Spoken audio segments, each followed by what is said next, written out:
Homeworthy, I'm Victoria. Welcome to my home in Chester, Nova Scotia. Let me show you around.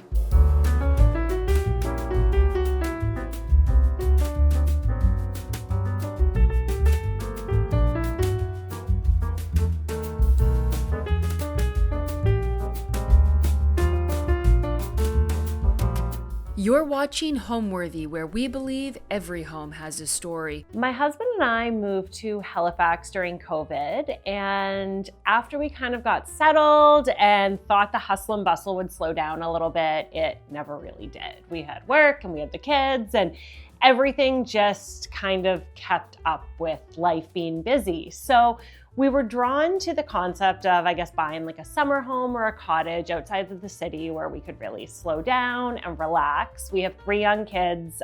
They're 2, 4, and 6. So we thought, why don't we find somewhere where we can kind of, get out of the craziness and look to make some memories with them. So at that time, Natalie, my business partner, her and her husband had been in Chester for a few years, and they spoke really highly of it. They also have young kids, and they spoke really highly of the community. They loved the atmosphere, and really what drew them to Chester was exactly what we were looking for. So we thought, okay, why don't we kind of set out to see what's on the market? And if we find something right away, that's wonderful. If it takes a year or 2, we're also okay to wait. We weren't in a huge rush. And lo and behold, this was the second home that we toured. So it was a very quick, I think from like deciding to start looking at places to finding this, I was like 2 months. So it happened much faster than we anticipated. I would describe the style of this home as Palm Beach meets Canadian East Coast. So I have a huge affinity for the Palm Beach color palette, which would be pinks and corals and turquoise and aqua. And I knew that I wanted to incorporate that into this space, but of course, palm trees were going to feel kind of crazy in here. So it was really this marriage of taking those colors that I loved from the Palm Beach aesthetic and thinking, how can I marry those with a, coastal kind of sailing community home? So this definitely is different than my home in the city. I think, for your primary residence, people typically want something that feels a little calmer, a little more kind of neutral and easy in your day-to-day life. Your home in the city has to kind of take you through 4 seasons. So it's difficult, especially in Canada, to really go all in on something bright or all in on something moody, because then on a beautiful July day, a moody home's gonna feel strange. And on a dark winter day, if you're looking at like bright flowers on your wall, it's also gonna feel a little bit off. What I love about this space is because it's a summer home, you can go all in on that like summer aesthetic and just make it really happy and vibrant and fun. Welcome to my living room. So the focal point of this room is definitely the hand-painted mural that spans the entire width of the room. As I mentioned before, this all used to be really dark, heavy cherry wood. So when we painted it out white, it was a huge contrast from where we started to where it went. And I knew it kind of had swung the pendulum a little too far the other way. Because the walls are made of plaster, we actually couldn't wallpaper in here. So that was definitely a challenge when I thought about, okay, how do I add some more color? Because the walls did feel too stark. And the solution was to bring in a decorative painter. So even though this looks like wallpaper, there was a Schumacher print that I absolutely loved, and I brought it to Anya and I said, are you able to transcribe this into my summer home? And she brought an assistant. It took them, I'd say, a couple of days. Maybe they were here 2-3 days, and they had a stencil, and the assistant would actually follow the stencil all the way around, and then Anya would follow behind and fill in all those little details. So it's really stunning, because when you walk in here, everybody assumes it's wallpaper, but if you go up close, it's really beautiful, and every flower has a little bit of a unique feel and a unique little flair. Something that was challenging for her after the fact, which I actually didn't even notice, meaning she did an amazing job, is the trim does not run at a 180-degree angle all the way around the room. So if you actually look at the flowers, Here, for example, you see a little peekaboo of the bottom one, but on the other side of the room, you see kind of halfway up the flower. And to be honest, I don't think it's something that anybody notices, so she just did amazing. So the fireplace is the original fireplace. I chose not to paint it out, to leave the original brick, because I just think it really brings such character to the home. This is a 120-year-old house, and really when designing, there was this tension between maintaining all those special little details that keep the house traditional and historic, but then modernizing it to kind of my style and my vision. So the fireplace was something that we painted out, but keeping the original brick really felt special to me, and it has that worn-in feel. Then we added these sconces, and what I love about the sconces is they do have this playful flair to them. They're a little bit more modern, they're a little bit unexpected, but they really fit that kind of like whimsical, fun vibe. And the brass kind of grounds them and makes them feel more antique and more traditional than they actually are. Then I found these kind of cute pieces. These are mostly from my travels, from, looking at things online, getting targeted Instagram ads, because the algorithm just knows me that well at this point. What I love about this cottage is when I find these kind of little decor items, these little trinkets that typically, I could never put this in my primary home, but I see it and I'm like, this is so cute and it's perfect for this space. So if you guys come back in a few years, probably this entire ledge will be flooded with little crazy pieces, but this is a little bird from Iceland that I just added this summer, and I just love that it fits so perfectly. It's not necessarily about just buying things to fill a room. I think you get a space kind of to the ground level where you like it, but then over time, it's got to feel more collected. You've got to add things that have story and that have, thoughtfulness and fun behind them. And that's kind of what this is for me. Over here, I have this cravat chair, and this little corner was a bit of a puzzle for me. So obviously it needed something to fill it, but with two doors kind of spanning each end to the exterior and to the sunroom, it needed to feel thoughtful and intentional. So this chair, again, has this old world feel with a custom pillow, and something that I love that you'll see throughout the entire home are these switch plates. So switch plates are something that are often an afterthought in most renovations or most homes. But going back to that really historic, traditional character of this home, I knew I couldn't just put a plain white modern switch plate. So I found these, they're Forbes and Lomax, and they go throughout the entire home. And I think they really just go back to that original character, even though they're new and modern. When we purchased the home, the original owner actually had some really beautiful antiques that I was fortunate enough to inherit. This table and these chairs being kind of this sitting area was already good to go. What I did do was I added these pillows. They're custom cravat pillows, and they have a really cool story behind them in terms of that they were a special collaboration between Christopher Faircloth and Fogo Island. And Fogo Island is a special kind of maritime gem, the Fogo Island Inn, which is part of, our maritime history. So when I saw that these were part of that collection, I knew that they would be perfect for this space, and they really tie into the story of the home. Something that I did in this space, because obviously it's a huge, expansive room, and it really needed to feel purposeful and intentional and balanced. We couldn't have, this side feel like such a moment and this side be completely bare. And I think we achieved that through the use of custom pillows. So all the pillows you see in here, the fabric was chosen specifically for a reason. The trim details and pieces were added to make sure that color story really felt cohesive from end to end. These are some of my favorite. I just love this little trim piece. It's a little bit like a rainbow, but actually pulls all the colors from the room together. So I think it just adds a little bit of fun. And I also got these striped chairs and ordered an ottoman to go with the striped chairs. And again, going back to balance within a room, pulling that ottoman over to the love seat created kind of that balance in terms of the stripes both living on each end of the room.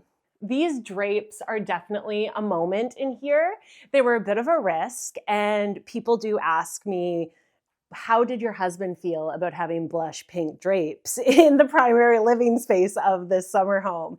And luckily, my husband is slightly colorblind and he loves pink. So however he sees pink is very appealing. And I was very fortunate that he loves how everything turned out, because they definitely frame this window and frame this view beautifully and add that pop of color that's really complementary to the wall detail that's going on.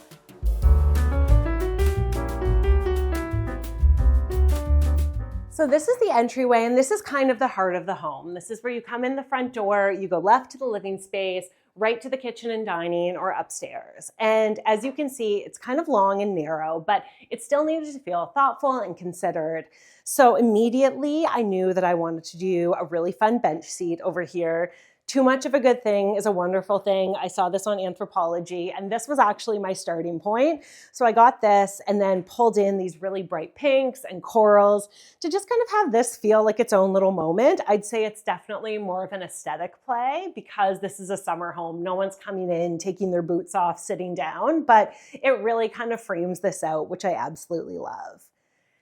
This art I also found early days when I started designing this cottage, and when I bought it, I wasn't sure where I was going to put it. I just knew that I loved it and I would find a home for it.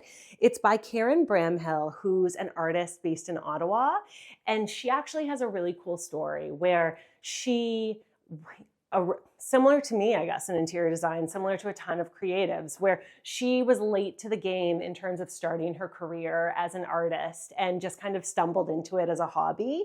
And I mean, her stuff is absolutely stunning. I love the color palette. The piece is called Slowing Down, which I thought was so appropriate for the fact that this photo looks out onto the ocean. And our whole mantra of buying this home was to be able to slow down and get out of kind of like the craziness of day-to-day life. So it really holds a super special place in my heart. So the stairs, we painted out at the same time that I painted out the rest of the cottage.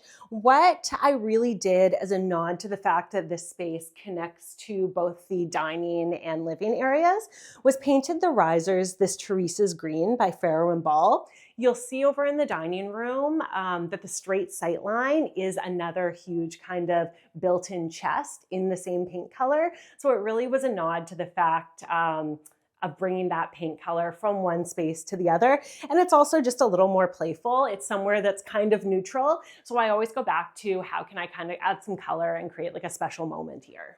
Now let me show you our dining room.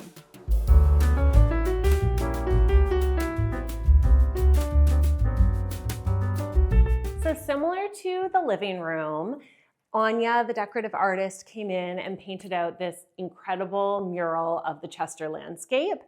Our starting point was Susan Harder, but we wanted to make it feel a little more whimsical, a little more playful. So we took a Susan Harder kind of inspired piece and put our own twist on it. She used the Chester landscape, which is really what we see when we look at our front window in terms of sailboats, trees, a ton of greenery, and really brought that inside. I think this mural definitely makes the space in terms of when you walk in, it's immediately where your eyes go.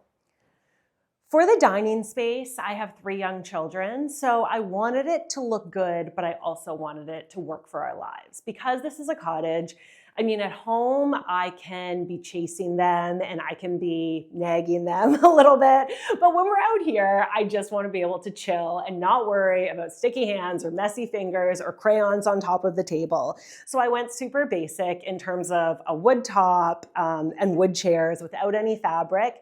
This was a bit of a tough design decision, though it worked functionally. I knew that everything around it had to feel really textured and bold so that this kind of didn't fall flat. And it achieved what I wanted. My kids can be in here and I can be in the kitchen and I'm not fussing about what they're doing in the dining room. So that's a big relief. The fireplace, similar to the living room, we kept the original fireplace, didn't paint anything out, kept all the original character. Some of these antiques that you'll see are from Conifer Shop in Lunenburg, which is a really wonderful local antique shop. So along with what the previous owner had and what we were able to source locally, I pulled in some colorful antiques like this vase to really have a nod to all the color palette that's going on within this room. You'll notice a little bit more yellow in here than in the other spaces. I think it really just brightens it up. This is a piece that I got in Paris. We were invited on a trip with Kravit to go see Maison Objet last January. And it's funny because I'm not sure that lemons are necessarily the Parisian flair that you would expect, but we had an afternoon free and Natalie and I just kind of went thrift shopping, and this was here. And again, it was one of these special pieces similar to the piece that I found in Iceland that I just knew I could bring in and find a little spot for and add kind of a little more personality to the room. And every time you look at these pieces, they do tell a story in terms of where you've been, where they came from, and it holds those memories for me. So that's wonderful. This built-in chest of drawers is the Teresa's Green, which mirrors what we have going on the stairs. So this was really a moment. These yellow vines are a custom Thibaut fabric. We have an amazing company that we work with here called The Window Edit. And what I really was unsure of when I pulled this fabric was, do I want them at half or full on the window? Is the room gonna get enough natural light if I really bring them all the way up? And ultimately, I did decide to bring them all the way up. I didn't want to cut off this repeat because I really felt you needed the scale and the full look to get the impact from the fabric. And I mean, on a beautiful sunny day like today, we are not shy of natural light in here. So it was definitely the right decision. This is your sight line when you come in directly from the entry point, and it just makes me smile every single time I see it. This is just, again, kind of like an eclectic piece. I saw these when I was in Toronto, hot pink bowls. When would I ever use them? Of course, the answer is in Chester. So they belong here, and this is just a little piece of all the things that I love. This candle over here is another item that just makes me smile. It's banana pudding, Boy Smells, with a collaboration with Magnolia Bakery. And I absolutely love the Magnolia Bakery banana pudding. So this is a wonderful scent to bring into my home. This is probably my favorite piece of furniture in the entire home. And it has a really wonderful story to it. As I mentioned, Fogo Island in my living room.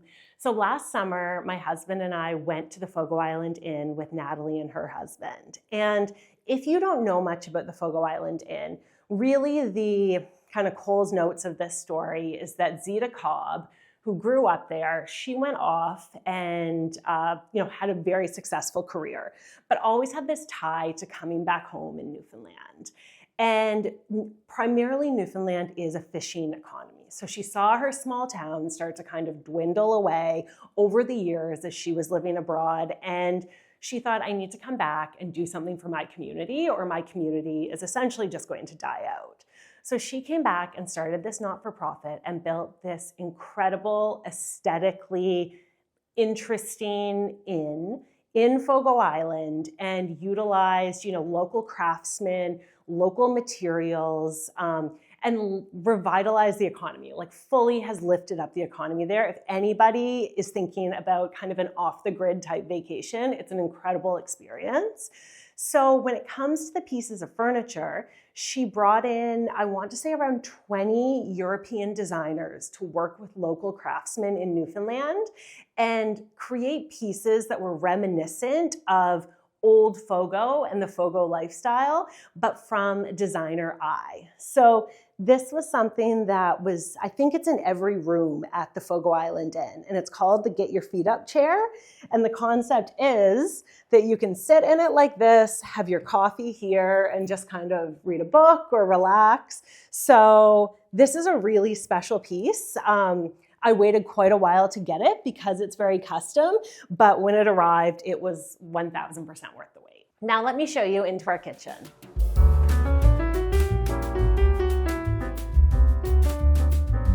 So given the fact that when we bought this as a second home, we had no furniture to bring, we were starting from scratch essentially. I was trying to keep as much of the existing bones and things that were still in good condition as I could. I didn't need to rip everything out and start from scratch. And the kitchen was one of those places. So the countertop and the cabinetry was existing. And I guess what I did in here was I just put some lipstick on it. It was white walls, white cabinetry, white marble, and I wanted it to obviously feel really cohesive with the rest of the home. So my starting point in here was these two pendants. They're visual comfort, and they just felt very beachy to me, almost like a seashell, the shape, they're plaster, they're kind of organic. So I knew immediately that I wanted to put these in here, but again, they're white. So what else was I going to do to make this room feel interesting? Next, I moved on to the wallpaper. So a question I get often is it risky having wallpaper in a kitchen? Obviously, it's somewhere that's messy. It's somewhere that gets, a lot of love in terms of wear and tear. And wallpaper typically isn't thought of as super durable. This is actually a vinyl wallpaper, which I chose on purpose, and vinyl is much more durable. It can withstand much more of a beating, and it looks just as good as new. So this blue wallpaper really brought that color palette in here. I painted out the trim and the ceiling in a light blue to really make that wallpaper feel super cohesive and wrap that blue all the way around, given there was so much existing white and so many hard surfaces that were already white. From there, I just layered. I just, again, kind of went and picked some decorative objects that added color, that added personality, that felt very of place. This was from a local shop in Halifax, just a little stitched sailboat. This I've had for a decade. It is from Amsterdam, a salt and pepper shaker, and I never really had a place for it. I kept it in the back of a closet. And when we moved out here, I thought, my little pig salt and pepper shakers, this is the perfect home. This is from Conifer Shop. Again, mixing that old and new was so important in every room here. It couldn't just feel modern. It had to be reminiscent and bring those old pieces in. So this cutting board, it's really more, I actually had friends down, and one of them is a trained chef. And he was going to make a charcuterie board. So I don't know, I'm off like chasing the kids around. And I come back in and he's making the charcuterie board on my decorative cutting board. And he just kind of looks at me. He's like, was I not supposed to use this? I'm like, it's fine, it's fine. These side plates and little bowls are cabbage bowls. So again, just something really fun. We use these when we have guests, and I just think they're really cute for a summer home. I have, let me see in here, I also have the full dinner plate size, which is some of my favorite plates. Over here, we have our kind of coffee, tea, bar area.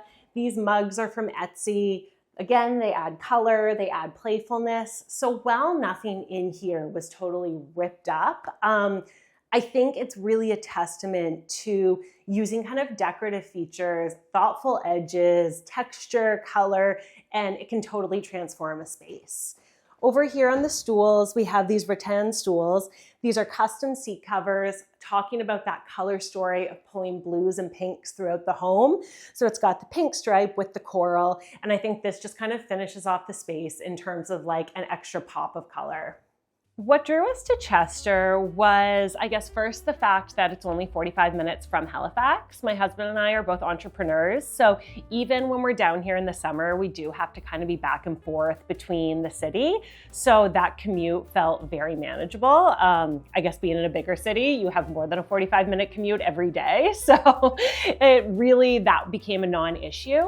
We also love the atmosphere here. It's a very small town. It's a very kind of close-knit community. Everybody knows everybody. You're walking down the street and people say hi. I think when we purchased the home, at least 5 or 6 neighbors came over with cookies or cards or bottles of wine. And that was just something really special. I don't think you get that every day, in other parts of the world or in other cities. And we also love the whole sailing community. We are not sailors, but we've heard that it's really wonderful for the kids to kind of grow up in this little bubble and have these summer friends and these people that you come back here every summer and they grow up together at the sailing club. And this summer was our son's first summer as part of the Chester Sailing Club, and he absolutely loved it. We actually have a water view, and he would go out on his like mini little boat, and we'd take the binoculars out and look at him, and he'd come back at the end of the day and say, "Mom and Dad, I saw you guys looking at me." So it's just been really special. And now I want to show you the real selling point of this house, which is this gorgeous dock with this view of the peninsula. So as any good realtor would, he took us through the home first. And, we love the home, beautiful bones, beautiful tradition and architectural details, but they always save the best for last. At the end of the visit, he brought us down here to a private dock that overlooks the Chester Peninsula. The Chester Yacht Club is just down there. So all summer long, there's boats coming and going, and it really is a testament to the sailing culture down here. Every August, there's Chester Race Week, which people come from all over the world to race their sailboats, and it's very special to have this place and be able to sit and enjoy and just take in this beautiful slice of the world.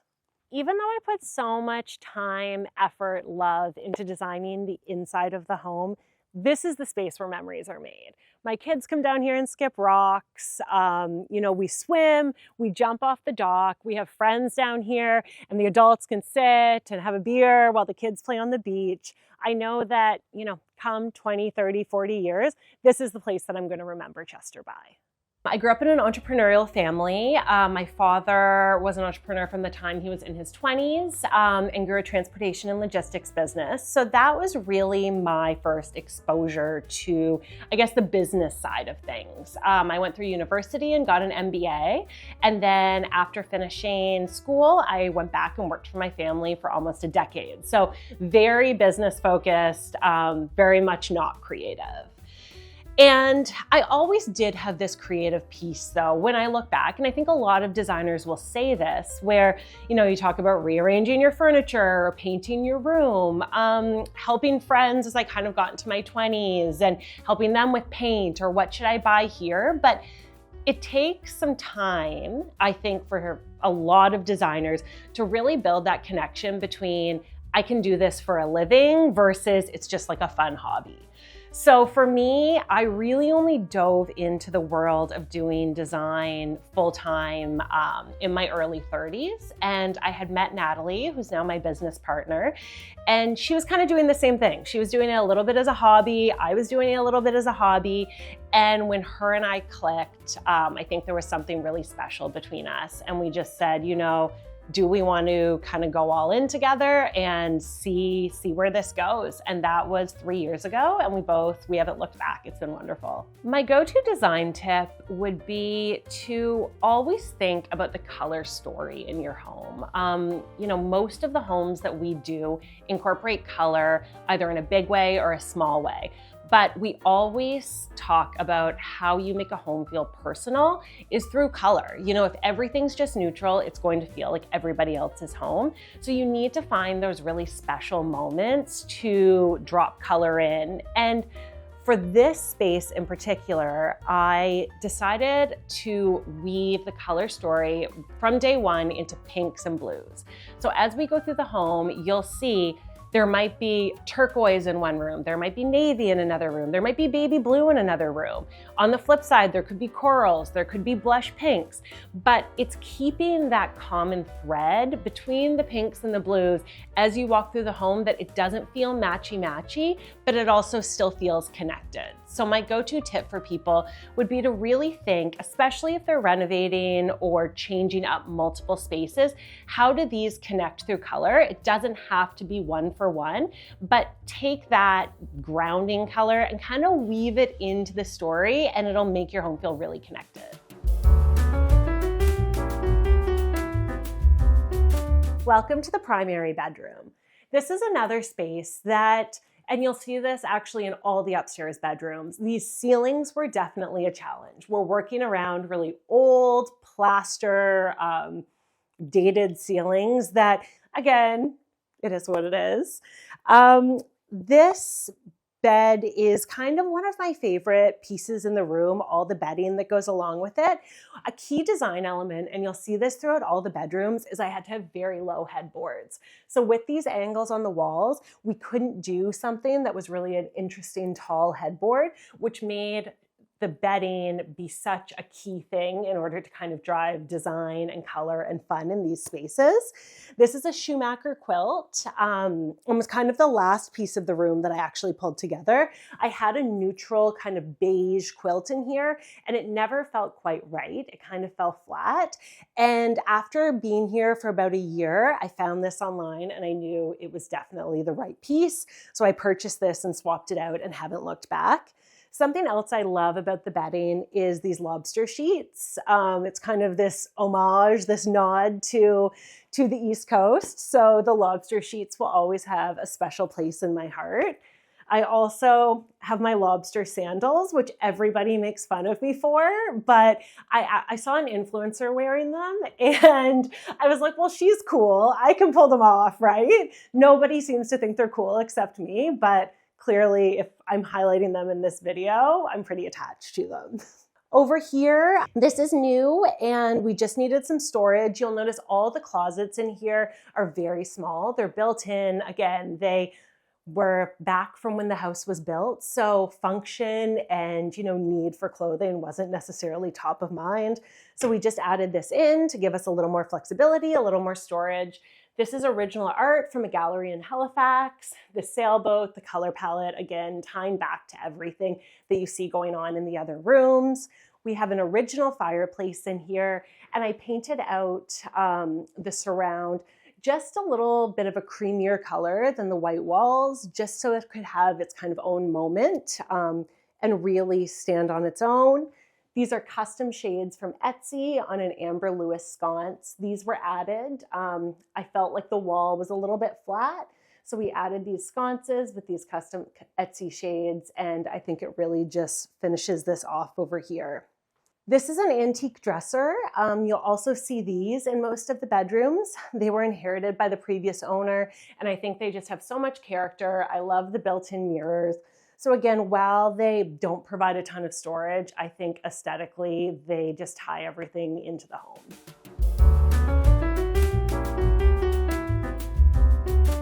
Welcome to the upstairs bathroom.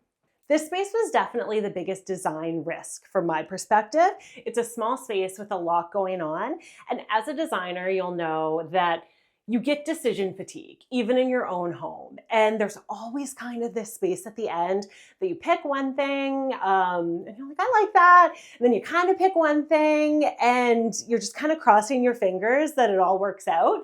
And to be honest, this is one of my favorite spaces in the home. So I even surprised myself. The wallpaper in here has a little bit of cream to it. It obviously has a ton of color, which I absolutely love. It ties into that pink, blue, coral, everything you've seen downstairs. We also painted out the trim around the window and the baseboard in Benjamin Moore First Light, which is a really soft, delicate pink. It's very feminine and it frames this beautiful view out to the backyard. The vanity matches the trim color, so it is also in First Light. And what I love about this vanity is even though it's new, it has a bit of old world charm. It has the curved edges, it has the detail in the door face, it has the interesting backsplash. So it was meant to feel a little bit more historic in terms of how it was designed and the style. The floors are geometric marble. One of the things that I was unsure of when I chose them was how was the marble going to hold up in a bathroom where, you're bringing sand, you're bringing little kind of like dirty feet. It's not necessarily like at home where you're walking around with socks all the time. So this was something in terms of when you're always balancing functionality with style. I definitely leaned more towards style than function with these floors. They might not last 20 years, but they'll last long enough that it was definitely worth it for me.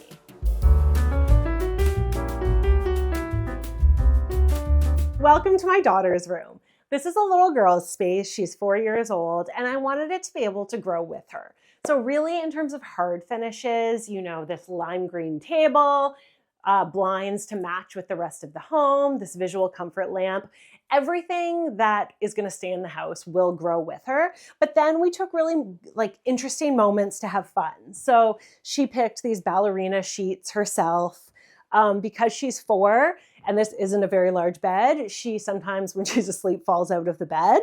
So we have a bumper under here if anybody is wondering what this large lump underneath the quilt is.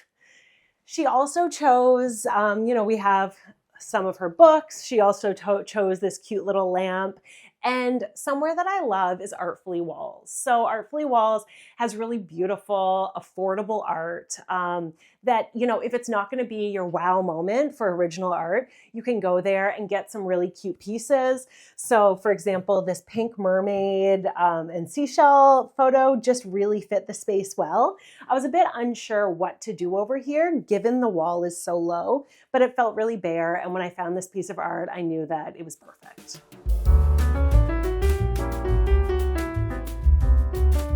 Welcome to the guest room. This is another room. It really mirrors what you see going on in the primary, just losing the fireplace, but the angles in the ceiling, kind of the tight spaces around the bed. I took fabrics, I took texture, I took the bedding, and I just tried to make this a really fun space. What you'll see in a lot of the rooms are the nightstands actually aren't symmetrical. They aren't even matching. That again goes back to these strange angles in the wall where one side you might have 24 inches to play with, the other side you have 10 inches. So you can't just go buy a set of nightstands and call it a day. It's actually a space where I had to be really thoughtful about not only aesthetics, but function. In a guest room, people are coming, they're putting their phone down, they're unpacking. So thinking about how do they use this space day to day. Something we've done in this guest room too, given that we have young children, we do have a lot of families that come and stay. So how can we add more sleeping space? We have a king bed in here and a twin bed to just really maximize the number of people that can come enjoy this place. We have this nice little desk where you can sit down, do your makeup, unpack your things.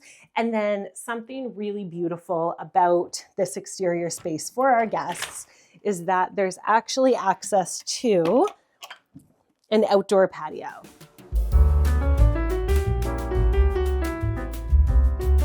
This is our second upstairs bathroom. Again, a little smaller, a little tighter, but that's what you get with these old homes. We gutted this entire bathroom and really we're trying to improve the storage, the flow, and the function in here. So some of the key design decisions were, of course, this jellyfish wallpaper. I had pitched it to 20 clients and nobody bid. I think it was a little bold, it was a little risky, but that's the beauty of being a designer. You can always we call it our design graveyard. You can tuck all your best ideas into the graveyard, and then when you design your own spaces, you pull them back out. So that's what this wallpaper was for me. Function was really key in here because it's not a huge bathroom. I really had to be thoughtful about how we found storage. So in here we have the drawers in the vanity, and then we also have this little cubby. The shower used to span the entire wall, and when we ripped it out, I stole about, I want to say 12 to 14 inches and created this little cubby area that just gives us the opportunity for more storage. Otherwise, I took this vanity and I painted it out blue, kind of to mirror the blues going on in the jellyfish. So it was a nod to that. And my absolute favorite part of this bathroom is this shade. The striped blue, I think really is just a sight line straight in, and it really ties everything together. Welcome to my son's room. Again, in here, we're trying to maximize for guests, for people to come share this space with. That was really the goal of this cottage, was not only that we could enjoy it, but to be able to have friends and family come stay with us and really make those memories. So we've added a twin bed along with the queen bed.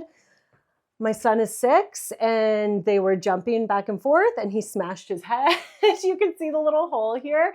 Because they're plaster walls, it's not as easy as patching up some drywall. So that is a project for a future date. But we have the 2 beds in here, his built-in closet, this beautiful antique dresser again, which is reminiscent in all the bedrooms. And you'll notice that in the primary, the guest room, And my son's room, it actually is the same bed frame with the low headboard, but I chose bedding and really styled the rooms differently. So it's not the bed frame that really jumps out at you. It's the color palette and all the elements of the room, and the bed frame just kind of fades into the background.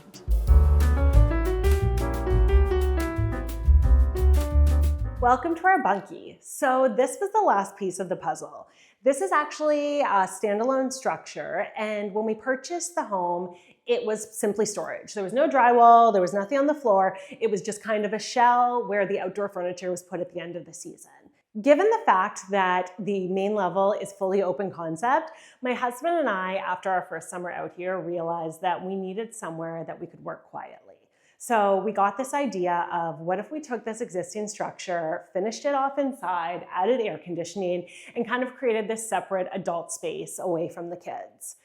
It's now turned into a gym office combo, which I absolutely love. And we come out here and work.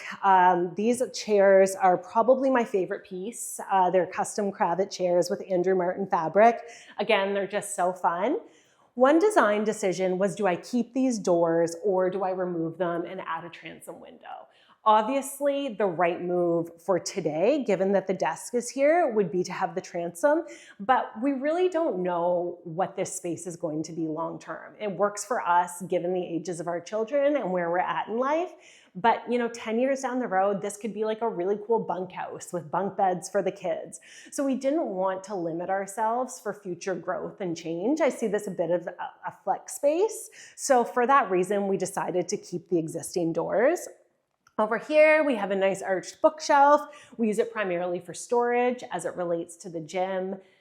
Then we have my husband's very intense workout equipment, which I don't use, so I can't really speak to what any of this is, but we have my yoga mat and my free weights, and we're both kind of happy in terms of what we're able to get from this space and just come out here, think, be quiet, use it on the weekends, and it's really special.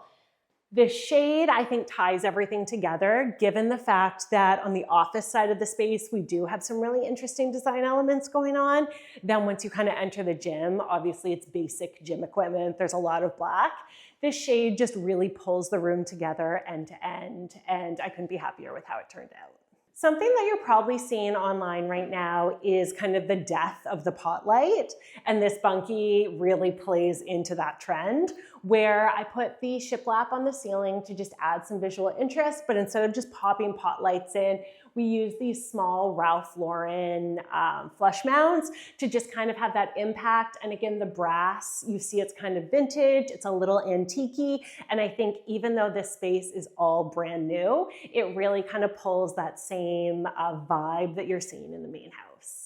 Home to me is like a good friend. So growing up, I lived in the same home my entire life. My parents actually built my house like 6 months before I was born. And there's pictures of, me as a baby coming home from the hospital, and there's pink balloons outside, and the landscaping's not done. And that was my first kind of memory of home. And, fast forward 30 some years, and that is still the house that they live in today. So it was this feeling that even as I grew up and I left and I went off to university and I got my heart broken, I started my first job, I got married, I had children, I always came back to this place that was so grounding that as life changes and you grow, home kind of doesn't change. It's this place that, like I said, kind of feels like an old friend that you can be apart from, but when you get back together, you just pick up exactly where you left off, and I think that's something really special. Thanks for watching. Be sure to go to homeworthy.com for exclusive content, shopping guides, and so much more.